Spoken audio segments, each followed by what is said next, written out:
Terkait dengan data rincian PTK, pertama kita harus pergi ke laman PTK terlebih dahulu. Ketika posisi kita sudah berada di laman PTK, kita baru memilih siapa di antara PTK yang ada untuk kita rubah data rinciannya. Misalkan saya ambil contoh Nening Suryani. Klik ubah rincian di sini. Klik ubah rincian di sini. Ketika kita mengklik ubah, maka akan ada tampilan halaman baru di mana sebelumnya kita sudah mengenal laman ini adalah laman formulir utama. Dan karena kita sekarang ini fokus di data rincian, kita akan fokus di sini. Maka mungkin lebih enaknya apabila kita mengangkat kursor di sini, kita geser saja, kita ke atas. Ya, jadi cukup nama saja sebagai acuan bahwasanya kita sedang mengedit data milik Neni Suryani, atau sebenarnya bisa dilihat di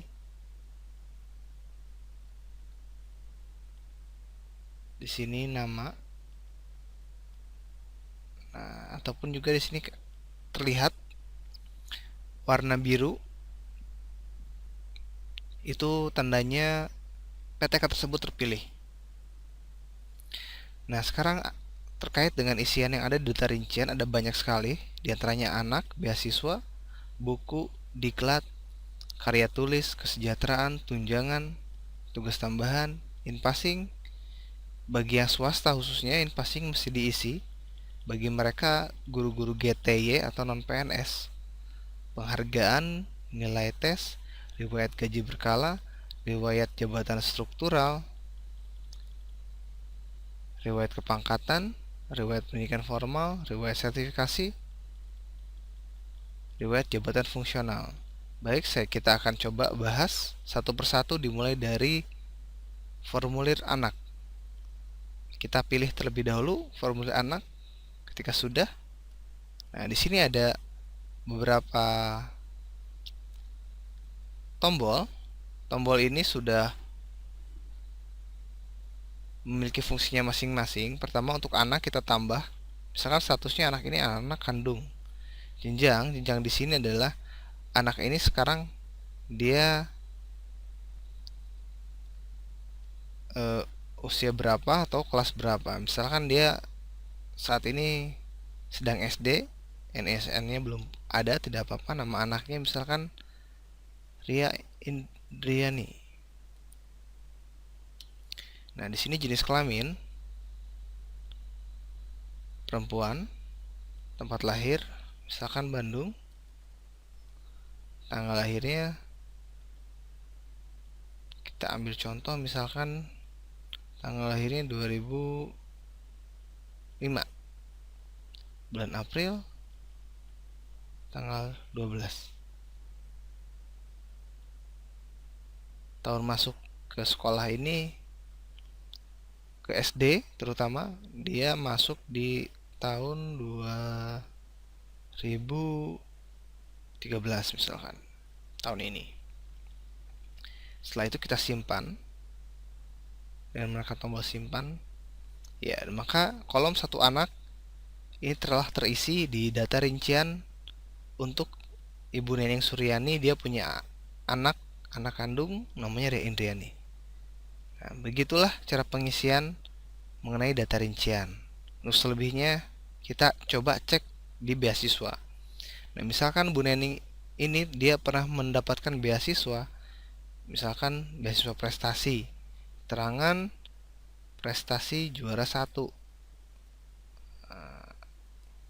Tahun mulainya dia tahun berapa mendapatkan beasiswa tersebut, misalkan 1990, tahun akhir 1994 misalkan.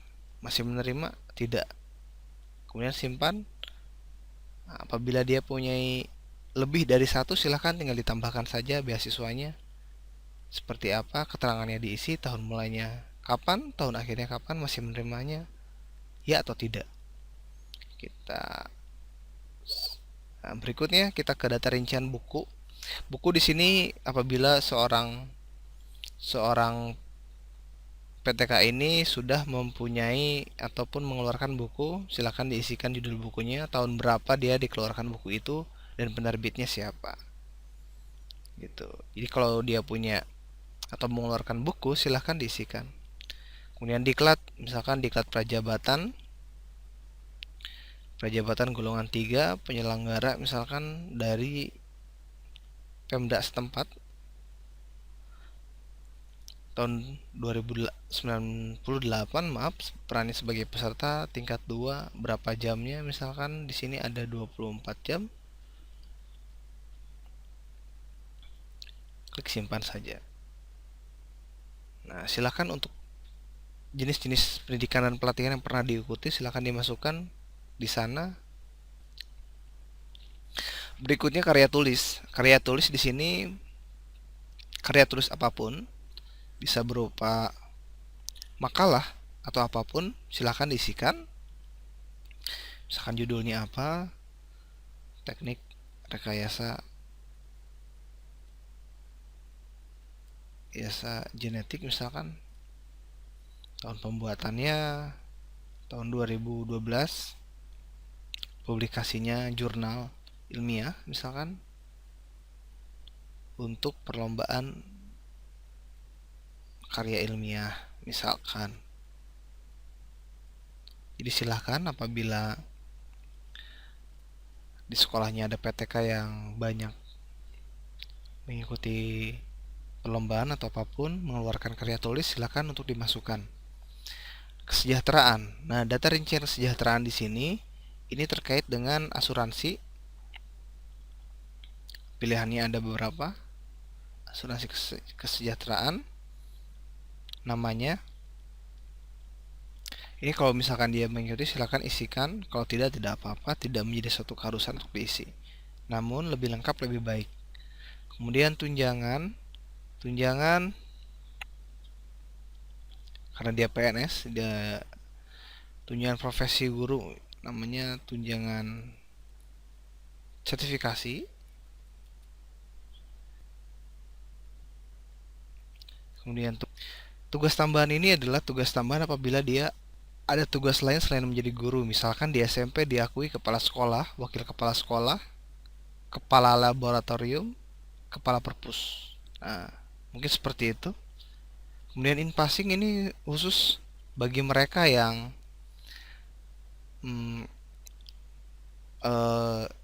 non PNS ataupun GTY gitu ya. Jadi dia berasal dari swasta. SK-nya silakan diisikan. TMT in passing di sini sudah jelas terhitung mulai tanggal kapan dia mendapatkan in passingnya. Silakan diisikan saja. Seperti biasa pengisian format tahun dulu, kemudian bulan, oke, kemudian tanggal. Angka kreditnya berapa, masa kerjanya berapa tahun, masa kerjanya berapa bulan. Gitu. Ini saya hapus saja dulu. Kemudian penghargaan. Apabila dia mendapatkan penghargaan, tinggal klik ya, ini tinggal diisikan saja gitu ya.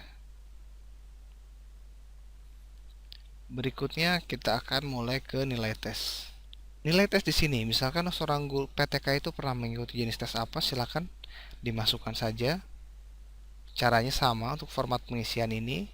Kemudian riwayat gaji berkala, ini mohon diisikan dari pangkat golongan gitu ya, terutama karena di sini nantinya akan mengacu untuk informasi ataupun data terkait dengan tunjangan sertifikasi.